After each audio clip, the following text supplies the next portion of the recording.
Monsieur le ministre de l'économie, Monsieur le ministre des Finances et du Budget,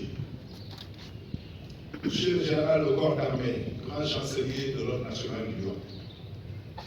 Monsieur le général de corps d'armée,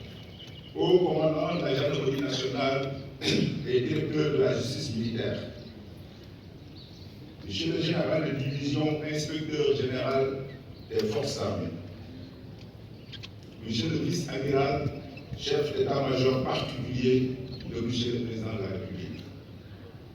Monsieur les officiers généraux, Monsieur les directeurs de service, Monsieur le colonel commandant de la zone militaire numéro 1, Monsieur les commandants de zone, Monsieur les attachés de défense, chers grands anciens, très chers anciens combattants, officiers, sous-officiers, soldats, marins et aviateurs, mesdames, messieurs, personnels civils des armées, honorables invités, mesdames et messieurs, permettez-moi de rendre grâce à Dieu, le maître de destin, pour l'insigne privilège qui m'a accordé de vivre ce moment solennel, marquant ma prise de commandement aux fonctions de chef d'état-major général des armées. À l'entame de mon propos, je sollicite du Tout-Puissant la santé, la force et la clairvoyance pour porter avec succès mes nouvelles charges au bénéfice exclusif de mon pays et des armées. J'exprime très respectueusement ma profonde gratitude à Monsieur le Président de la République, chef suprême des armées, pour le choix porté sur ma personne. Je mesure tout l'honneur qu'il vient de me faire en me portant à la tête d'une si prestigieuse institution. Je lui renouvelle ma loyauté et mon entier dévouement. En même temps, je ne peux taire mon humilité face à l'immense responsabilité qui est désormais la mienne. Monsieur le ministre des Forces armées,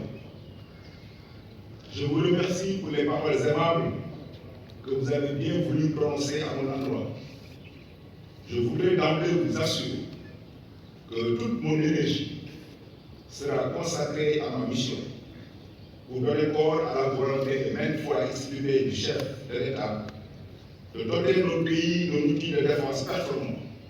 en phase avec les défis sécuritaires multiformes qui interpellent les nations en marche comme la nôtre. Je sais pouvoir compter sur votre soutien. En cet instant précis, mes pensées vont naturellement aux Djambar, qui ont accepté de donner ce qu'ils avaient de plus précieux, c'est-à-dire leur vie, allant ainsi au bout de leur engagement. Leur mémoire nous accompagnera quotidiennement, tout comme celle des anciens combattants, dont les drapeaux étendards, encore gorgés de l'héroïsme de leur sacrifice, nous rappellent le lourd tribut que nous leur devons. À toutes les familles endeuillées, j'exprime ma profonde reconnaissance,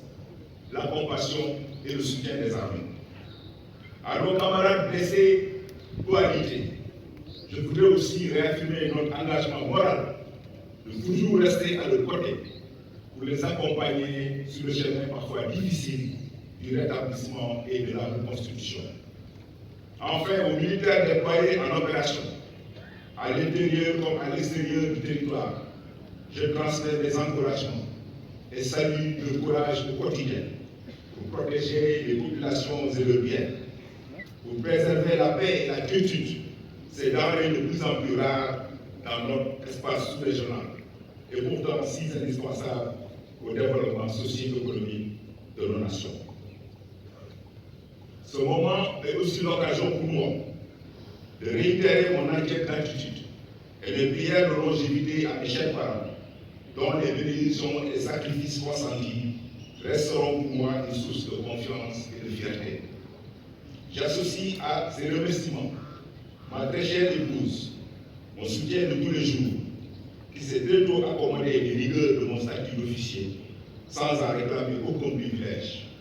si c'était celui de demeurer ma fidèle campagne, consacrant son temps à sa vie professionnelle, au bonheur de notre foyer et sa vigilante affection à nos enfants. Je remercie toute ma famille, frères et sœurs, parents, beaux-parents et amis, pour leur prière de soutien qui ne m'ont jamais fait défaut. Enfin, je n'oublie pas tous les vaillants et honorables anciens, mais aussi mes camarades et frères d'armes, avec qui j'ai cheminé durant ces 35 dernières années. Monsieur le ministre des Forces armées, officiers, sous-officiers et militaires du rang, honorables invités, les armées se sont forgées un renom que nous devons à la longue lignée des chefs militaires qui ont su bâtir avec courage et abnégation un outil de défense crédible et respecté. C'est donc l'occasion pour moi de rendre un hommage à tous mes prédécesseurs, en particulier au général d'armée Cheikh Wade, commando au long cours, dont l'engagement a permis de maintenir les armées sur une belle trajectoire que de voies plus autorisées que la mienne continue de magnifier. Je vous souhaite beaucoup de succès dans ces futures fonctions. Il me revient à présent l'insigne honneur et le redoutable privilège de porter cet héritage en maintenant vivace le flambeau pour rejoindre le cycle des transformations positives dans lequel notre institution s'est engagée depuis maintenant plus d'une décennie. Monsieur le ministre des Forces armées, à l'analyse, aujourd'hui plus que jamais, le contexte géopolitique dans le Sahel installe nos États au cœur d'une conflictualité diffuse, nourrie d'une part par les stigmates encore visibles de la COVID-19 qui a durablement impacté les conditions économiques et sociales de nos pays, ravivant ainsi les tensions sociales. Et d'autre part, par les bouleversements induits par la guerre russo-ukrainienne en cours, annonciatrice d'un monde en gestation au contour encore incertain. Cette situation se déroule sous fond d'expansion de la menace terroriste qui frappe déjà à nos frontières. Malgré tout, notre pays demeure un lieu de paix et de stabilité dans cette tourmente sous-régionale. En effet, sur le plan intérieur, une paix prometteuse se profile à l'horizon dans la région naturelle de Casamance, après 4 décennies de violence. Nonobstant les défis éco-socio-économiques certains, notre pays poursuit sa marche vers plus de progrès et s'apprête à rejoindre le peloton envié des nations productrices de gaz et de pétrole. Ce constat nous commande de redoubler d'efforts et de vigilance pour préserver les conditions de stabilité nécessaires à la poursuite légitime de nos projets de développement.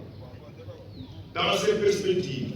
mon ambition est d'œuvrer en permanence à la consolidation d'une armée prête à l'emploi par son organisation et son sens de l'anticipation,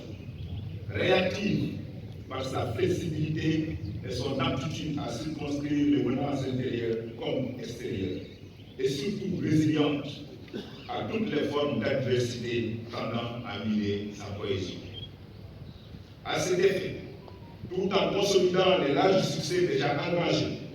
j'entends réaliser la volonté de plusieurs autorités d'imprimer une transformation qualitative à nos armées par la recherche et le culte de la performance dans les domaines clés couvrant les opérations, la logistique, les ressources humaines, la condition militaire et surtout, les valeurs qui fondent notre ethos de soldat. S'agissant des activités opérationnelles, elles constituent et demeurent notre cœur de métier. À ce titre, dans le sillage des guerres opérationnelles encourageantes engagées ces dernières années au sud de notre pays, la sécurisation effective et totale du sanctuaire national restera notre credo pour retrouver définitivement la paix et participer au retour à une vie normale de population longuement éprouvée. Dans l'intervalle, la traque de l'économie criminelle du bois et de la drogue y sera menée sans répit, tout en envisageant un descendement opérationnel rapide vers d'autres zones potentielles d'intervention. Dans la mise en œuvre de cette ambition,